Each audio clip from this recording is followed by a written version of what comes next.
যারা সাধারণ মুসলিমরা তো আর এমন না যে বলবে না যে এটা কেউ প্রতিমা নির্মাণ করো না। তো ওই যে যারা একটা গোষ্ঠী তারা এটাকে মোবিলাইজ করছে আর কি। গাইবান্ধার পলাশবাড়িতে নির্মাণাধীন ভগবান শ্রী রামচন্দ্রের প্রতিমার যে প্রধান উদ্যোক্তা শ্রী হরিদাস চন্দ্র তরুণীদাস দাদাকে ডিবি পুলিশ গ্রেপ্তার করেছে, এই খবর আপনারা ইতিমধ্যে জানেন। এবং তার বিরুদ্ধে মন্দির নির্মাণ বা প্রতিমা নির্মাণ বা মন্দিরে অর্থ ব্যয়ের কোনো অভিযোগ আনা হয়নি।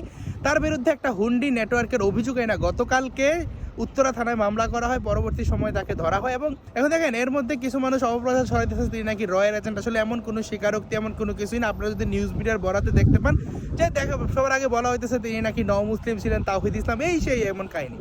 এখন দেখেন কথাটা হলো আমরা জানি যে হরিদাস আসলে মানুষের নজরে পড়ছে কিভাবে, শকুনের চোখে পড়ছে হরিদাস যখন সে তার ধর্মেরই এক দেবতার প্রতিমা নির্মাণ করতেছিল দেবোত্তর সম্পর্কিত অর্থাৎ হিন্দুদের জায়গায়।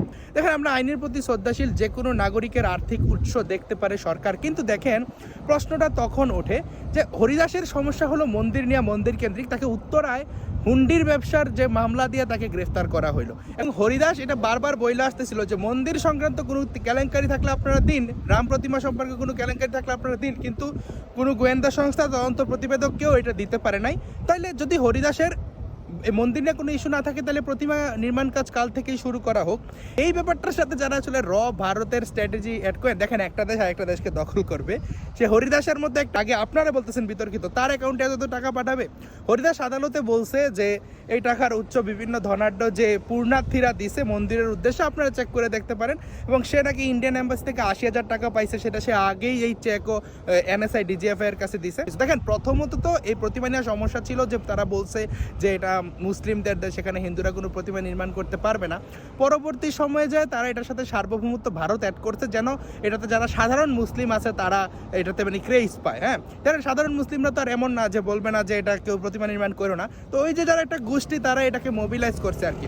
তো এই যে আমরা তো আইনের প্রতি শ্রদ্ধাশীল, কিন্তু কেন এই ব্যাপারগুলো চোখে লাগে? কারণ দেখেন শ্রীপাদ চিন্ময় কৃষ্ণদাস ব্রহ্মচারী প্রভুকে প্রথমে গ্রেফতার করা হলো জাতীয় পতাকা অবমাননার মামলায়, যেটা তিনি যেই মঞ্চে বক্তব্য দিয়েছেন সেই মঞ্চ থেকে 1 কিলোমিটার দূরে কে নাকি লাগাইছে এবং কারা লাগাইছে সেটার ভিডিও ফুটেজ আছে। এমনকি বলা হইতেছে একই স্ট্যান্ডে নাকি জাতীয় পতাকা ছিল, সেটাও ছিল না। গেরুয়া পতাকা জাতীয় পতাকা 2 স্ট্যান্ডে ছিল। জাতীয় পতাকা অবমাননার মামলার কিন্তু আলাদা ধারা আছে, সে জাতীয় পতাকা অবমাননা করছে। জাতীয় পতাকা অবমাননা করলে কখনো এটা রাষ্ট্রদ্রোহিতা হয় না, সেটা হয় জাতীয় পতাকার অবমাননার জন্য যে মামলা সেটা। পরবর্তী সময় তাকে গ্রেফতার করা হলো, যখন সে এই দায় থেকে জামিন পাইলো সেদিনে তাকে আলিফ হত্যা মামলায় অ্যাড করা হইলো। এখন দেখেন একটা মানুষ কাস্টডিতে আছে, সে তো আলিফ হত্যা মামলায় নাই, আলিফের বাবাও ওনাকে বাদী করে নাই, পুলিশও তদন্তে কিছু পায় নাই, কিন্তু যখনই সে জামিন পেয়ে গেল তখনই তাকে অ্যাড করা হইলো। এই যে হিন্দু বিদ্বেষী বা হিন্দুদের জন্য আন্দোলন করছে, হিন্দুর অধিকারের কথা বলছে, এই জন্য সে যে প্রশাসনের চক্ষুশূল হয়ে যাওয়া, সেই ব্যবস্থা থেকে কিভাবে আইনি ব্যবস্থা মানে হিন্দুদের জন্য সুশাসন আনতে পারবে, এই জিনিসটা একটা বড় কোশ্চেনের বিষয়। আমরা চাই হরিদাস বাবু শুধুমাত্র প্রতিমা নির্মাণ করছে এই সাম্প্রদায়িকতার বশবর্তী হয়ে যেন তার উপর কোনো আইনি ব্যবস্থা চাপাইয়া দেওয়া না হয়। দেখা গেল যে রাম প্রতিমা নির্মাণে কোনো অবৈধ কোনো কিছুর কোনো সংযুক্তি নেই, সেক্ষেত্রে যেন রাম প্রতিমা অবিলম্বে নির্মাণ কাজ শুরু করা হয়। আমরা চাই বাংলাদেশের হিন্দু সম্প্রদায়ের মানুষজনের যে ধর্ম পালনের এবং আইনি সুবিচার পাওয়ার সাংবিধানিক অধিকার বিএনপি সরকার রক্ষা করুক।